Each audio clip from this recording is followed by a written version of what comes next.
y amén. Los hermanos pueden tomar asiento. Quiero agradecer al grupo de alabanza por este tiempo tan hermoso. Realmente es trabajo, ¿no? Venir, ensayar, ministrar, es tiempo dedicado. Así que quiero honrar la vida de los músicos. Gracias a Dios por cada uno de los chicos que nos ministran, que el Espíritu Santo siga usando sus vidas. Amén. Bueno, estamos contentos de estar en la presencia del Señor. Realmente, como decía el salmista, ¿no? Él decía que un día en la presencia del Señor vale más que 1000 días en cualquier otro lugar. Así que realmente podemos disfrutar del calor del cuerpo de Cristo y de la comunión del Espíritu Santo que está en medio de nosotros. Amén. Amén. El Espíritu Santo está en medio nuestro. Vamos a seguir con el estudio del libro de Mateo. Hoy nos toca el capítulo 15 y vamos a hablar sobre 3 puntos importantes del capítulo para que podamos entender cuál es nuestro papel, ¿no? Siempre la palabra del Señor nos lleva siempre a un desafío, nos lleva a una acción. Y hoy vamos a ver qué es lo que el Señor quiere hablar con nosotros, quiere ministrar a nosotros. Amén. Mateo capítulo 15, versículo 1. Quiero antes de más nada dar también la bienvenida a los hermanos que nos acompañan por las redes. Tenemos varios hermanos que están ahí enfermos, engripados, resfriados. Mandamos un saludo de corazón. Deseamos que el mismo calor, ¿no? El calor del cuerpo de Cristo que sentimos aquí al estar presencial, es el calor por medio del Espíritu que los hermanos puedan sentir en sus hogares, porque somos iglesias, estamos conectados juntos en la palabra, somos cuerpo. Amén. Vamos a ver lo que contamina el hombre. Mateo capítulo 15 dice así: entonces se acercaron a Jesús ciertos escribas y fariseos de Jerusalén, diciendo: ¿por qué tus discípulos quebrantan la tradición de los ancianos? ¿Y por qué no se lavan las manos cuando comen pan? Respondiendo él, les dijo: ¿por qué también vosotros quebrantáis el mandamiento de Dios por vuestra tradición?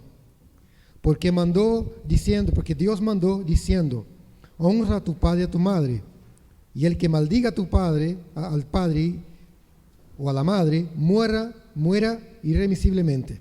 Pero vosotros decís: cualquiera que diga a su padre y a su madre, es mi ofrenda a Dios, todo aquello con que pueda ayudarte, ya no ha de honrar a su padre y a su madre. Así habéis invalidado el mandamiento de Dios por vuestra tradición. Bueno, vamos hasta acá. Vamos a entender un poco lo que Jesús está haciendo aquí. Primero, los fariseos estaban siguiendo a Jesús. Es importante que Jesús caminaba en muchas ciudades, kilómetros, 50 kilómetros, 80 kilómetros de un lugar al otro. Los fariseos, lo curioso que todos sus líderes religiosos también acompañaban a Jesús, pero la diferencia es que no acompañaban a Jesús para aprender y para crecer y para recibirlo, sino que acompañaban a Jesús para criticar y para acusar a Jesús.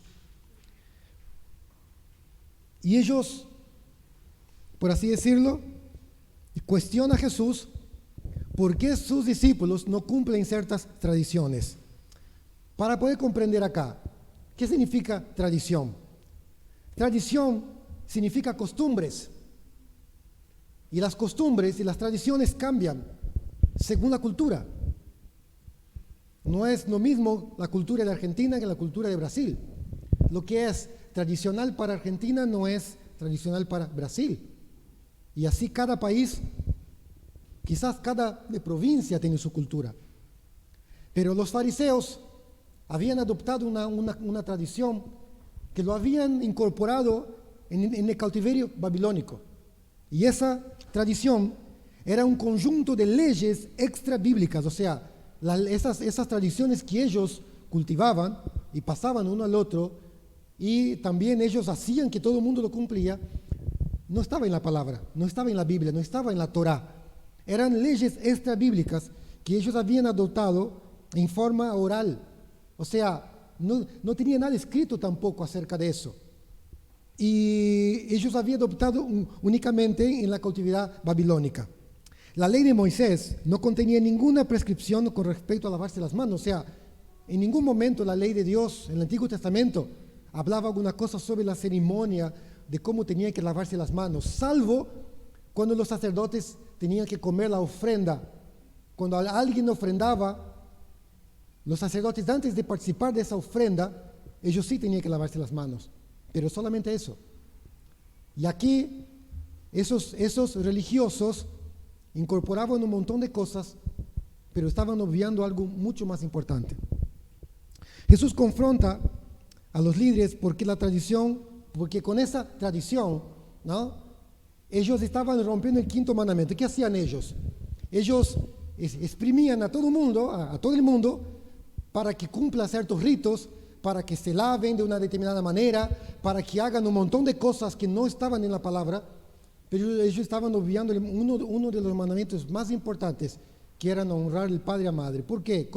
¿Qué hacían ellos? Cuando ellos tenían que ayudar a los padres generalmente eran personas mayores. En la cultura judía, los hijos herederos cuidaban a los padres ancianos. Cuando ellos tenían que hacerse cargo de los padres, ellos decían: no, mira, no te puedo ayudar económicamente, porque lo que yo tenía para ayudarte, yo le di como ofrenda a Dios. Entonces así ellos invalidaban, como diciendo, el servicio a Dios es mayor que mi compromiso a mis padres, cuando lo que Dios pide es totalmente lo contrario. Dios nunca pidió que nosotros obviáramos sus mandamientos.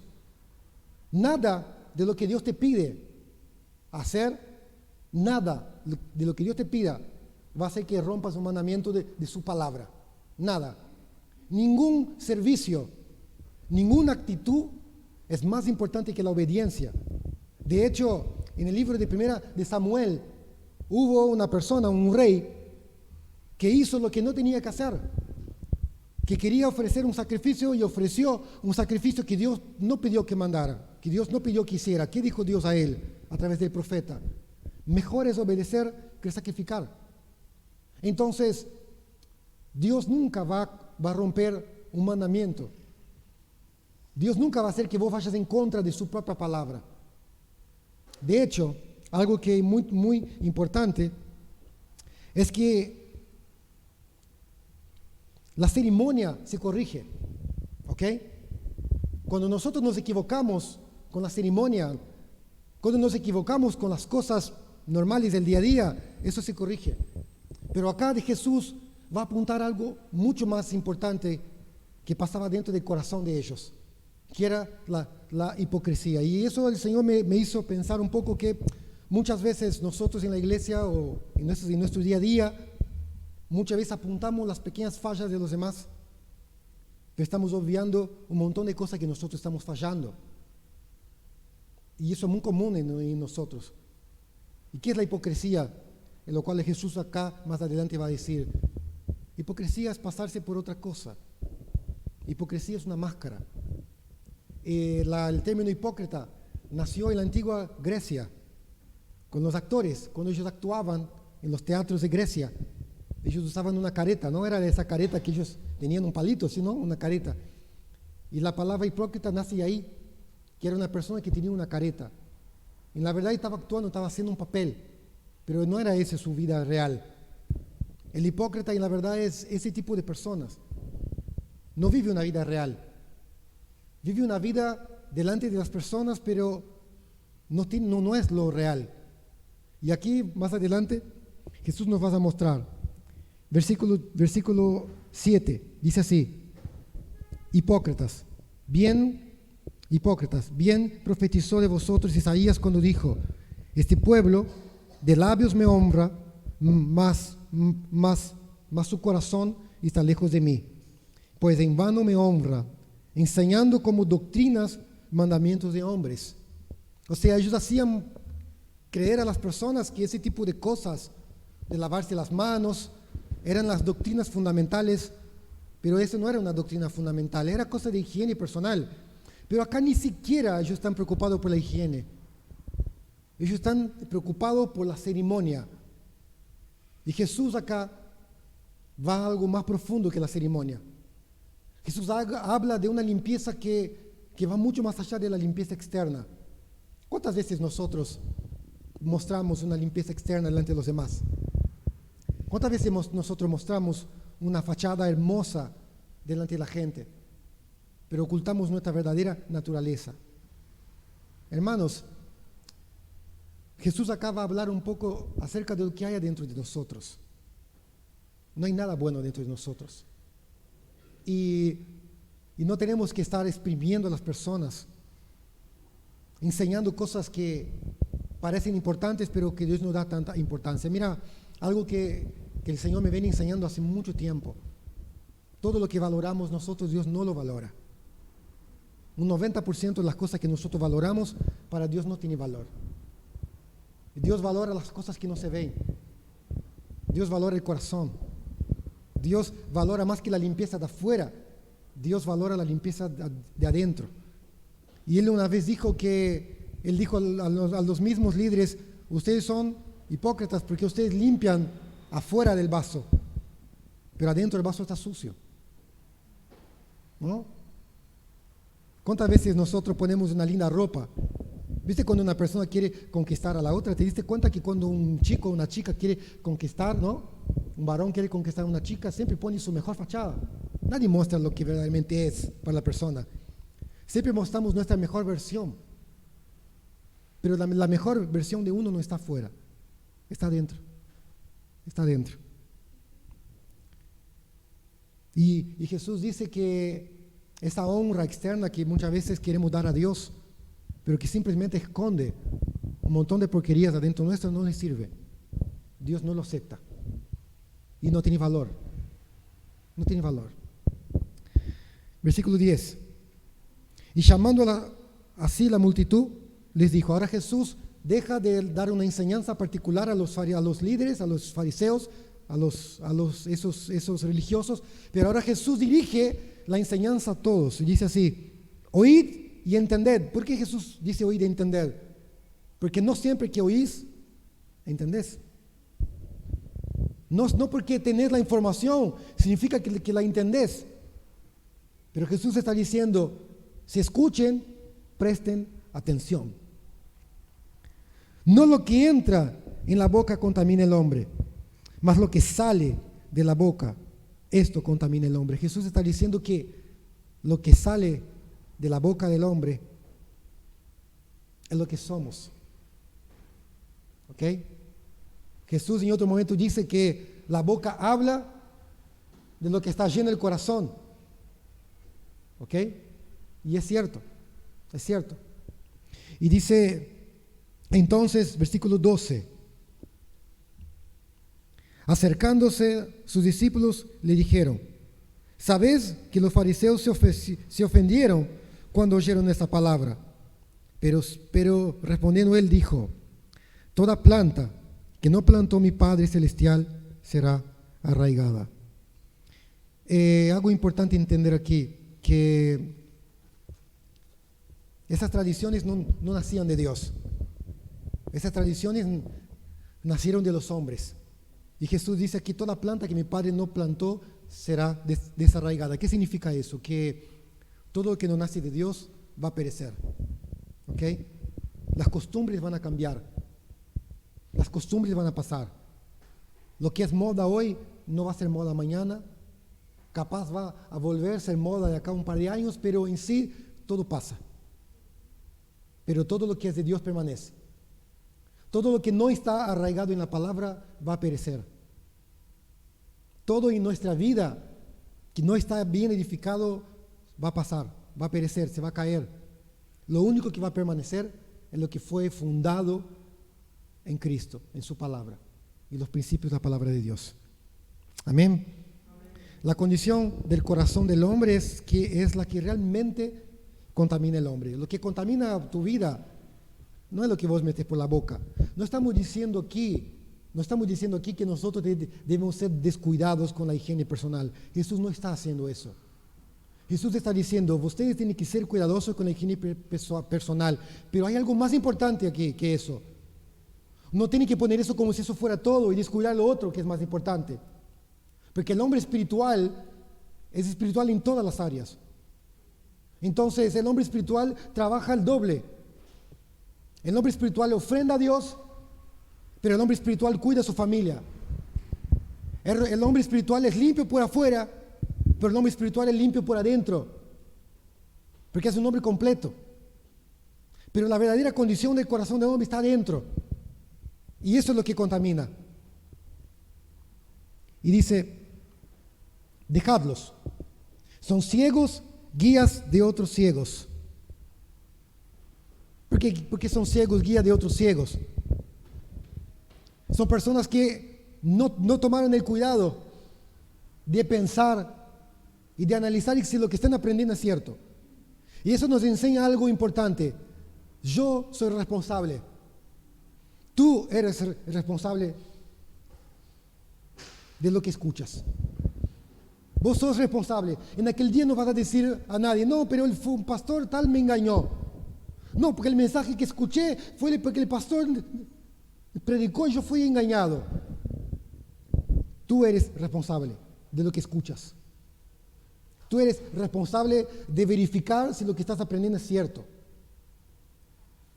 Es tan responsable el ciego como es tan responsable también el que guía al ciego. Los dos son responsables y cada uno va a dar cuenta delante de Dios. Por eso el Señor dijo, dejadlos. ¿Qué quiere decir? Que va a venir el juicio para cada uno. Y la palabra de Dios dice que el hipócrita va a recibir su propia hipocresía. El hipócrita va a recibir de su propia hipocresía. Respondiendo Pedro, versículo 15, le dijo, explícanos esta parábola. Jesús dijo, ¿también vosotros sois aún sin entendimiento? ¿No entendéis que todo lo que entra en la boca va al vientre y es echado por la letrina? O sea, acá Jesús hace uso de algo que Jesús evitaría usarlo. Esa expresión común, callejera, generalmente Jesús no lo usa, pero ¿por qué Jesús acá lo usa aquí? Para dejar muy marcado el mensaje. No es por ahí la cosa. No va por ese lado. No es un tema de lo que ustedes comen, pero es un tema de lo que hay en el corazón. Es un tema de lo que está guardado en el corazón de cada uno de ustedes, de cada uno de nosotros. Pero lo que sale de la boca, versículo 18, del corazón sale, y eso contamina al hombre. Lo que sale de tu corazón te puede bendecir o te puede contaminar. Depende de lo que hay dentro. Pero del corazón salen los malos pensamientos, los homicidios, los adulterios, las fornicaciones, los hurtos, los falsos testimonios, las blasfemias. ¿Por qué Jesús dice eso? Porque antes de que cada uno de esos pecados salgan a la luz, esos pecados son generados en el corazón. Un asesino no es que, bueno, sale por la calle, asesino a alguien. No, eso se planea en el corazón. El adulterio se planea en el corazón. Una rebelión se planea en el corazón. Una contienda familiar se genera en el corazón. Todo nace del corazón. Versículo 20. Estas cosas son las que contaminan al hombre, pero el comer con las manos sin lavar no contamina al hombre. Jesús otra vez recalca, no está hablando de la contaminación física. Jesús está remarcando la contaminación espiritual. Amén.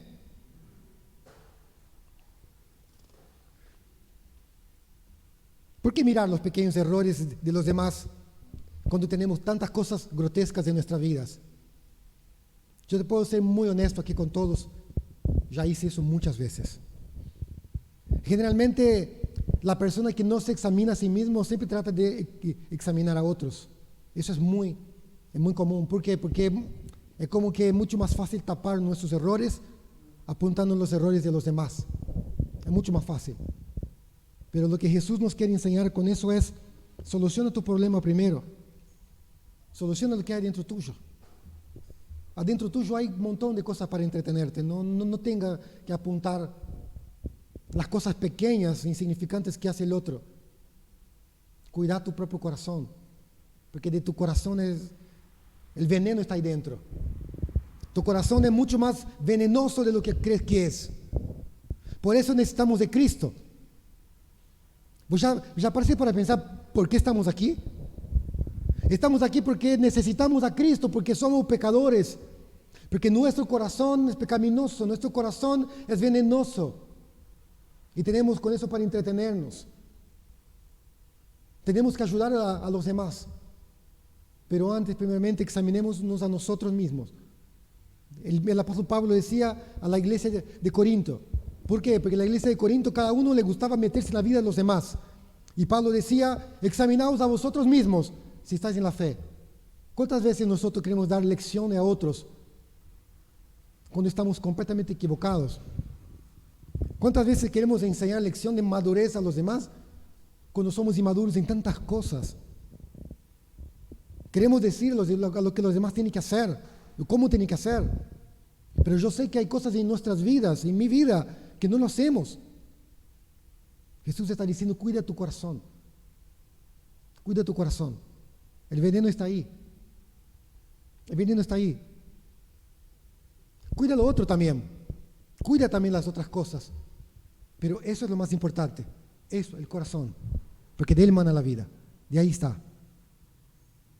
Amén. Versículo 21. Mateo entra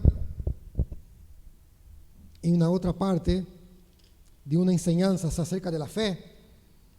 Cuando Jesús sale de ahí, de esa enseñanza que deja a los fariseos y a toda la multitud, Jesús va a una región, ¿no? Versículo 21. Saliendo Jesús de allí, se fue a la región de Tiro y de Sidón. Y aquí una mujer cananea que había salido de aquella región clamaba diciéndole, Señor, Hijo de David, ten misericordia de mí. Mi hija es gravemente atormentada por un demonio. Pero Jesús no le respondió palabra. Entonces, acercándose sus discípulos, le rogaron, diciendo, despídela, pues da voces tras nosotros. Bueno, hasta acá. Importante, según Marcos, capítulo 7, era una mujer de origen sirofenicia, de Tiro y Sidón, que Jesús estaba en esa ciudad, estaba más o menos a 80 kilómetros, o sea, Jesús había caminado 80 kilómetros. Es lo mismo que ir más o menos de acá a Zárate, 80 kilómetros, días de viaje.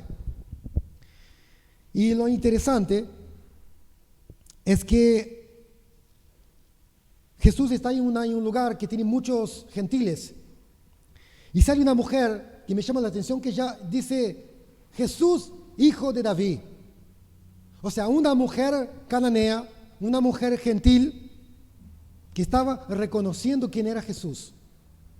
O sea, ni su pueblo lo reconocía. Pero acá hay una mujer gentil que reconoce quién es Jesús. Y algo interesante que deja esos primeros versículos, versículo 22, es que arroja sobre nosotros algo interesante. O sea, la intercesión que ella hace por su hija realmente nos deja una enseñanza de un intercesor, ¿no? De cómo ser un intercesor efectivo.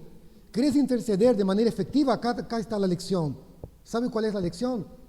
Es que ella ruega por su hija como si fuera por sí mismo. ¿Ok? Ella toma el problema de su hija como si fuera su propio problema. Porque ella no dice, Señor, ten compasión de mi hija. Ella dice, Señor, ten compasión de mí. ¿Sabe por qué muchas veces nuestras peticiones no son contestadas?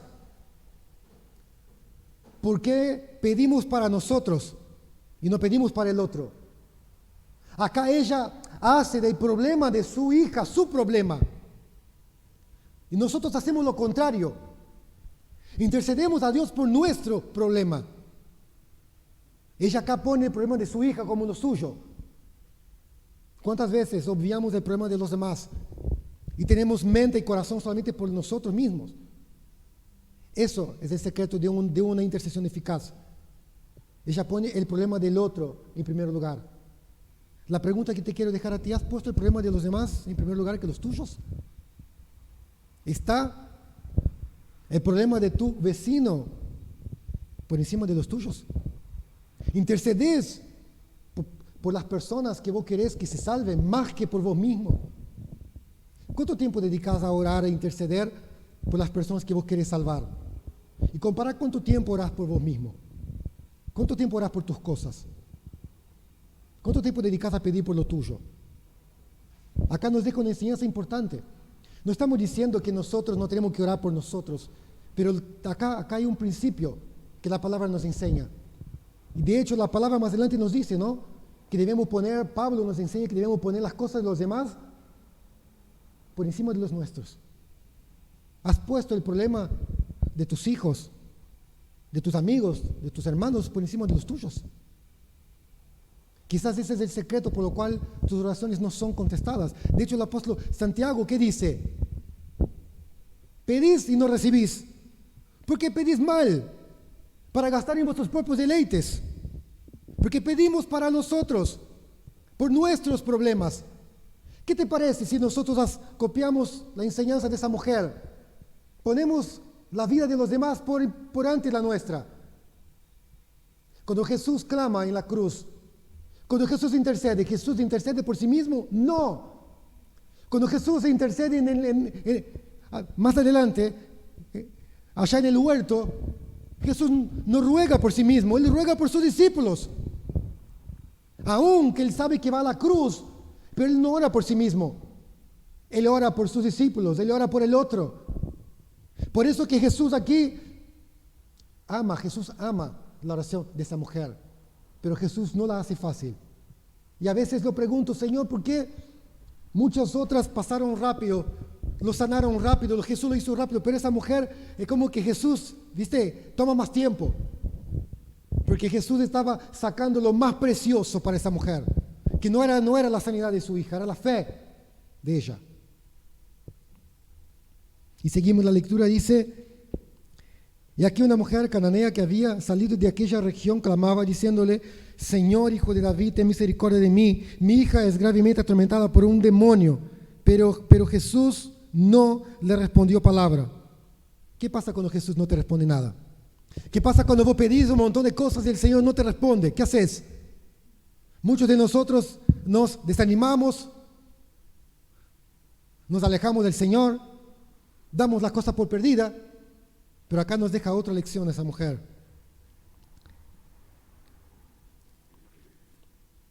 Entonces, acercándose a sus discípulos, le rogaron, diciendo: despídela, pues da voces tras nosotros. O sea, en otras palabras, esta mujer hacía mucho alboroto. Y los discípulos estaban diciendo: Señor, haz lo que ella está pidiendo, dale lo que ella pide y despedirla porque realmente está molestando. Pero Jesús no hace eso. Y él respondiendo dijo: no soy enviado sino las ovejas perdidas de la casa de Israel. Y es ya cierto. Primero Jesús vino para su pueblo. Entonces ella vino y se postró delante de él. O sea, ella fue más allá. ¿Cuántos de nosotros hemos ido más allá cuando todo ha ido mal? ¿Qué pasa cuando vos tenés un problema? Y vos clamás a Dios para que el Señor solucione tu problema y el problema se empeora. Y el problema empeora. ¿Qué haces? Bueno, aquí esa mujer se postra delante del Señor. Dice: Señor, socórreme. Respondiendo él dijo: no está bien tomar el pan de los hijos y echarlo a los perrillos. Jesús está diciendo: no es bueno tomar lo que fue destinado para el pueblo de Israel y dárselo a los gentiles. O sea, perrillos no quiere decir un perro de la calle, sino que quiere decir un animal de estimación. O sea, Jesús la rebaja. O sea, todo eso es una prueba de fe. Y ella va más allá. Y dice: sí, Señor, pero aún los perrillos comen de las migajas que caen de la mesa de sus amos. Ella lo que quería decir aquí es: Señor, tu pueblo ha rechazado tu mensaje, pero yo quiero esas migajas que caen de la mesa de tu pueblo, yo lo quiero. Y Jesús dice: oh mujer, grande es tu fe, haz contigo como quieres. Qué maravilloso mensaje. Una mujer que fue más allá. Es muy sencillo lo que me gustaría dejar acá para nosotros. La enseñanza muy clara. Necesitamos aprender a pelear por lo que Dios tiene para nosotros. Necesitamos pelear por lo que Dios tiene para las vidas que nos rodean. Necesitamos poner la vida de los demás en primer lugar y necesitamos interceder por los demás como si fuera para nosotros mismos. Amén. No hay límites con el Señor. No hay desperdicio con el Señor. El Señor simplemente estaba probando la fe de esta mujer. Y así como ella, muchas veces Dios no contesta nuestras oraciones de manera inmediata. Dios no hace las cosas que queremos porque Dios nos quiere llevar mucho más allá. Porque los planes del Señor son mucho más grandes. El Señor no quiere solamente dar tu bendición. El Señor quiere formar tu fe. Y el Señor quiere arraigar una amistad y una relación con vos. Que vos aprendas a confiar en Él. Amén. Versículo 29.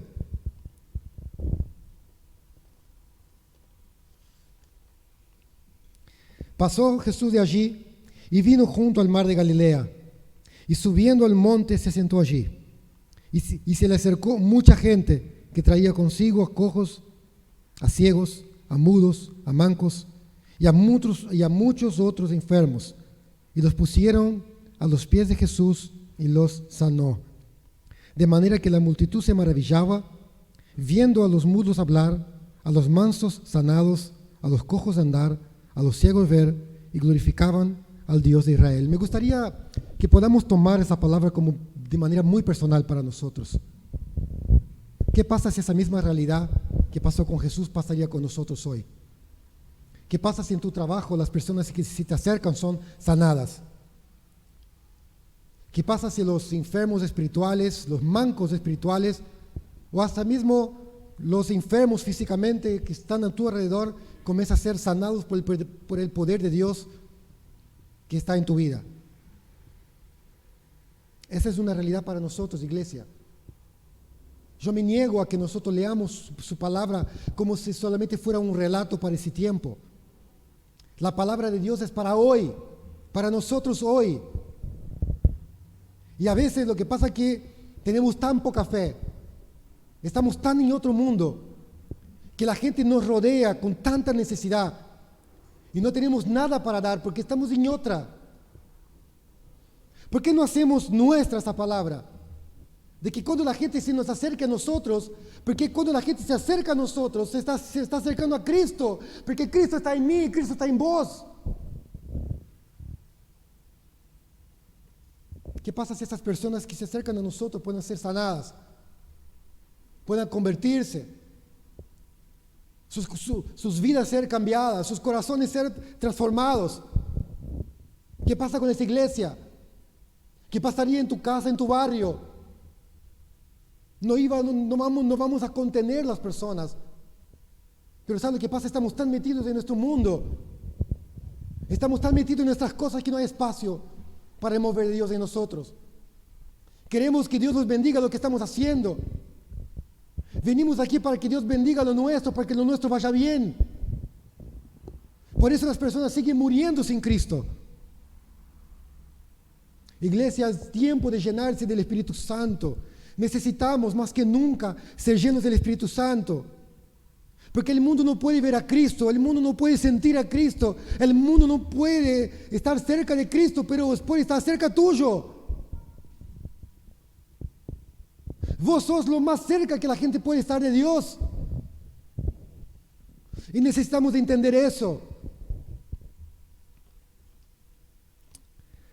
Y aconteció que y se le acercó mucha gente que traía consigo a cojos.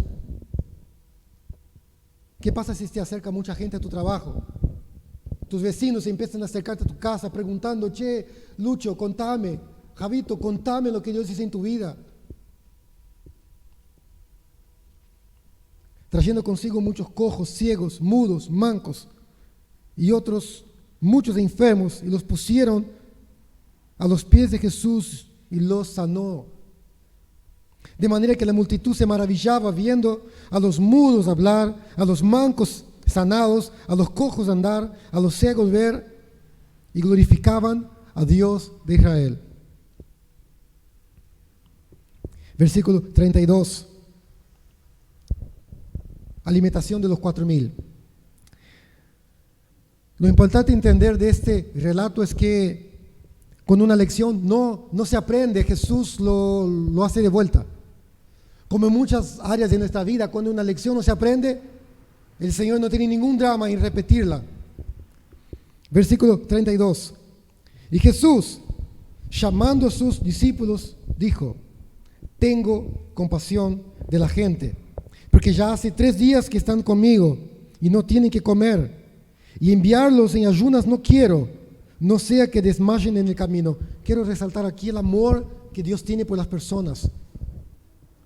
Yo no sé cuánto amor vos tenés por la gente, pero quiero decirte que Dios tiene mucho amor por la gente.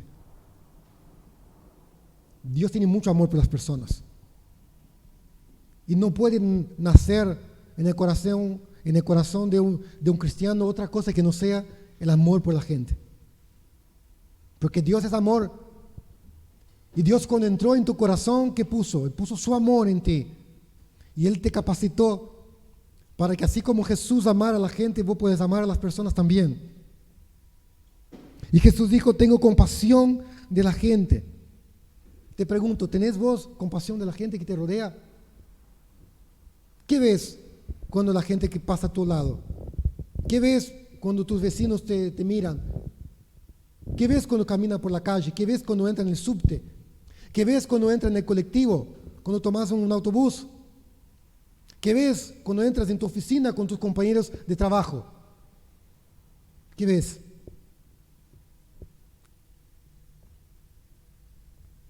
Entonces sus discípulos le dijeron: ¿de dónde tenemos nosotros tantos panes en el desierto para saciar una multitud tan grande? O sea, en el capítulo 15 nosotros vimos semana pasada cómo de manera milagrosa alimentaron más de 15,000 personas, y aquí otra vez se repite la misma escena.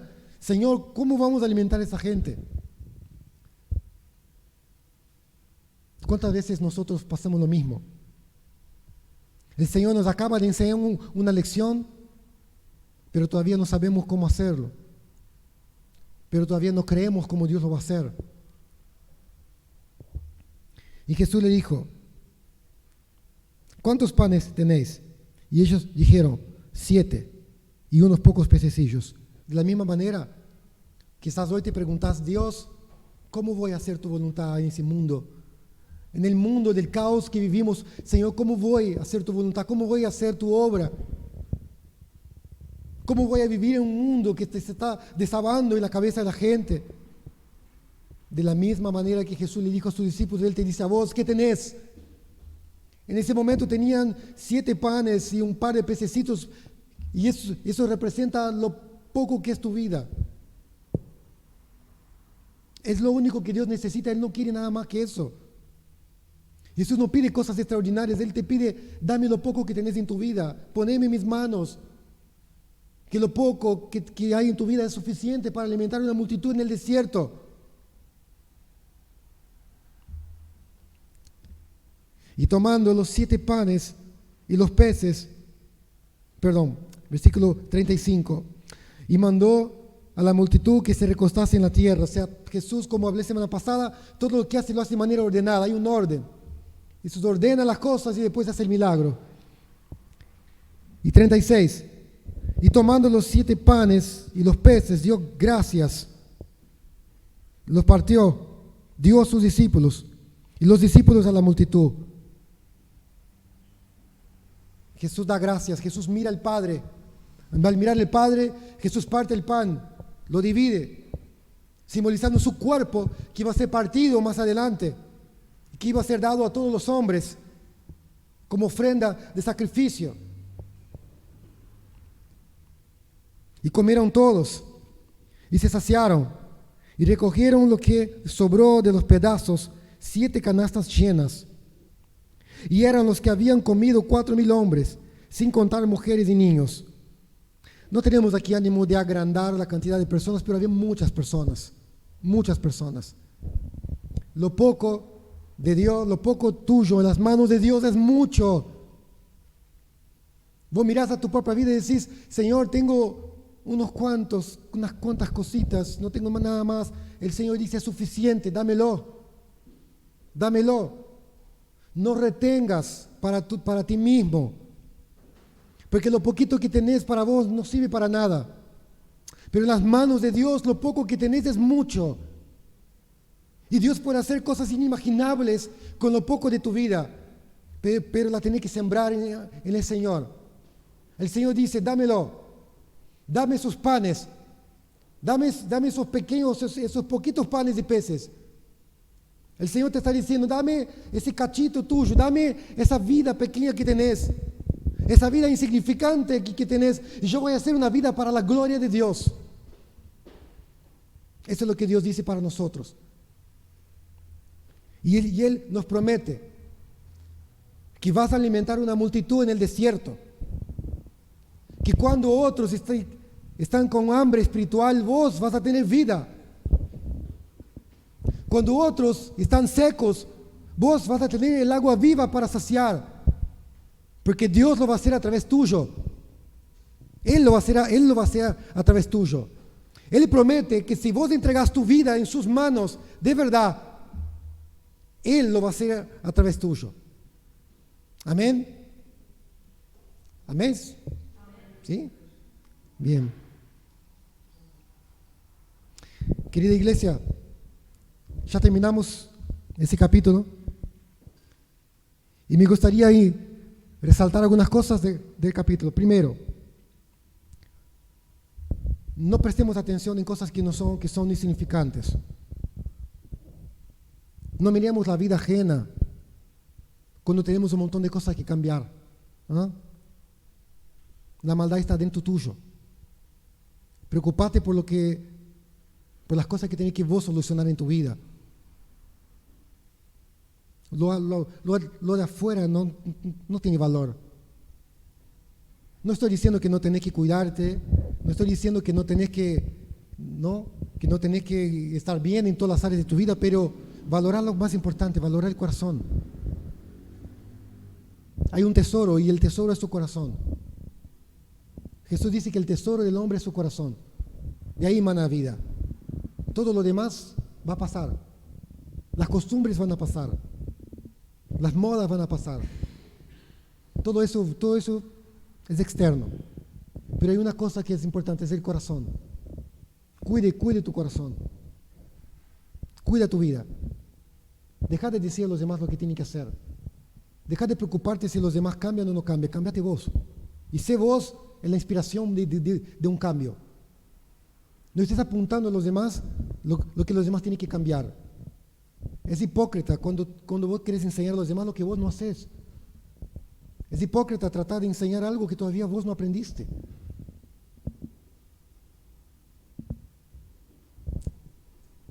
Segundo, la fe de la mujer cananea. ¿Estás dispuesto a ir más allá? ¿Estás dispuesto a dejar tu lugar de comodidad? Hoy en la mañana el pastor nos compartió una palabra espectacular, ¿no?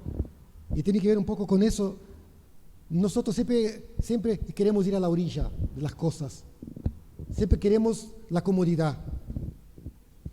Y si vos querés ver a Dios, tenés que animarte a entrar más adentro. Si nosotros queremos ver a Dios, tenemos que animarte a ir más allá. Como esa mujer que prácticamente Jesús la humilla. A propósito. Y muchas veces Dios te va a humillar para que vos aprendas cosas más importantes, para que vos aprendas a ir más allá, que aprendas que hay algo más precioso que la bendición que Dios te puede dar, que es que tu fe crezca y tu relación con el Señor crezca. El Señor no te va a hacer fácil las cosas. Para los que no quieren a Dios, Dios muchas veces no se molesta en formar, pero Dios forma a los que quieren. Dios forma a los que quieren, y a los que quieren Dios no va a hacer la cosa fácil. Y si vos querés a Dios, de verdad, Estás acostumbrado a ir más adentro. Soltá las amarras de tu vida. Soltá tus criterios. Soltá tu criterio de las cosas, de cómo Dios tiene que hacer, de cómo Dios tiene que obrar el milagro. Y Dios te va a llevar siempre más, siempre más, siempre más. En tercero, tu vida es de esos panes y esos peces. Eso representa lo poquito que tenés. Entregalo en la mano del Señor. Y déjalo que Dios te use. Deja que Dios use lo poco de tu vida para bendecir a una generación. Esos 4,000, como los 5,000 que nosotros vimos semana pasada, ¿qué representa? Una generación de personas que necesitan ser alimentados por el poder de Dios en nuestra generación. Y vos tenés, porque lo poco en las manos de Dios es mucho. Y simplemente lo que Dios quiere es que no hagas grandes sacrificios, simplemente quiere que entregues tu voluntad. Y que dejes ser dirigido por Dios. Y dejes que Dios te dirija. Y dejes que Dios haga lo que Él quiere hacer con tu vida. Que no le digas a Dios cómo tiene que usarte, cómo tiene que hacer, sino que Él haga lo que Él quiere hacer con tu vida. Porque los pensamientos de Dios son mucho más altos que los tuyos. Los caminos de Dios son mucho más altos que los tuyos. Y si estás animado a vivir eso, el Señor está dispuesto a hacerlo. El Señor está dispuesto a hacer cosas inimaginables en tu vida. Y no lo digo como un cliché religioso, porque hemos visto cómo Dios está obrando aquí en esa iglesia, en África, ahora los que van a África, nosotros que ya hemos ido a África, lo que Dios está haciendo con esta generación, cómo Dios está contestando las oraciones, cómo Dios está usando nuestra iglesia para poder formar una generación. Son cosas que nunca hubiera pensado, nunca hubiera imaginado ser participantes. Hay cosas que Dios va a hacer en tu vida que es mucho más grande de lo que vos pensaste. Tu mente no cabe para contener lo que Dios puede hacer con tu vida. Pero sí lo que Dios pide hoy, entrega tu vida al Señor. Entrega tu voluntad al Señor. Y que le haga con vos lo que quiera hacer. Y tu vida va a ser un alimento. Tu vida va a ser bendición para una multitud de personas. Hay una multitud de personas que esperan tu respuesta. ¿Cuál es tu respuesta frente a todo eso? ¿Cuál es tu respuesta frente a la contaminación de tu corazón? ¿Qué vas a hacer con eso? ¿Qué vas a hacer con las cosas que están adentro de tu corazón que están mal? Y vos estás acusando al otro, juzgando al otro, pero tu corazón no te acusa. ¿Qué vas a hacer con eso? ¿Qué respuesta tenés vos frente a eso? ¿Cuál es tu respuesta cuando Dios te invita a un paso más? ¿Cuál es tu respuesta cuando Dios te invita a que vos tenés que participar de las cosas profundas de Él? Y muchas veces Él te va a llevar por caminos desconocidos. ¿Cuál es tu respuesta cuando Dios te dice que a través tuyo Él va a alimentar una generación? ¿Qué vas a hacer con eso? ¿Vas a seguir tu vida normal? ¿Vas a seguir tu vida natural? ¿Venís para que Dios bendiga tus cosas? ¿O vas a ser parte en la gran comisión que Dios dio a su iglesia? Ese es el desafío que la palabra de Dios nos deja hoy. Ser parte de su obra. Ser parte de su obra. Ser parte integral de su obra. Él no te llamó para ser un asistente. Él no te llamó para venir acá y yo bendigo tus cositas para que vos sigas tu vida como estabas. No. Él te llamó para que vos seas un instrumento de gloria. Él te llamó para que naciones cambien, para que generaciones sean transformadas. Vos vas a ser cabeza de generaciones. Tu generación va a cambiar, tus hijos van a cambiar. Tu vecindario va a cambiar, tu barrio va a cambiar, tu trabajo va a cambiar. Pero ¿cuál es tu respuesta frente a eso? Hoy el Señor nos pide una respuesta. ¿Cuál es la tuya? Me gustaría que te pongas de pie.